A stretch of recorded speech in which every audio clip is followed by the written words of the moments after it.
السلام علیکم ورحمۃ اللہ وبرکاتہ۔ گھر کے جتنے گارجین حضرات ہیں، میں ان سے یہ اپیل کرنا چاہتا ہوں کہ آپ اپنے بچیوں کو جو ہے تعزیہ جہاں پہ لگتا ہے، جہاں پہ تعزیہ لایا جاتا ہے اور جہاں پہ لاٹھی بازی ہوتی ہے، وہاں جانے سے روکیں۔ اور جس طرح ماحول بن جاتا ہے، جیسے لگتا ہے کہ عید کا ماحول ہے، عید کا دن ہے، اسی طرح ہماری جو خواتین ماں بہنیں ہیں وہ میک اپ کر جاتے ہیں۔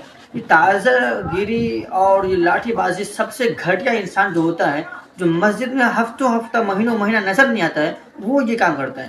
جو سماج کے نظر میں سب سے گرا ہوا انسان ہوتا ہے، وہ امام حسین کا زیادہ عاشق بننے جاتا ہے۔ تو میں اتنا بات کہنا چاہتا ہوں کہ اپنے بچوں کو، اپنے بچیوں کو وہاں جانے سے روکیں۔ یہ جتنی جو باتیں ہو رہی ہیں، خرافات ہیں، بدعات ہیں، یہ رسومات ہیں، یہ سب فالتو کی چیزیں، وہاں جانے سے روکیں۔ بس اتنا میں بات کرنا چاہتا ہوں، اور اس کو کوشش کریں کہ زیادہ سے زیادہ شیئر کریں۔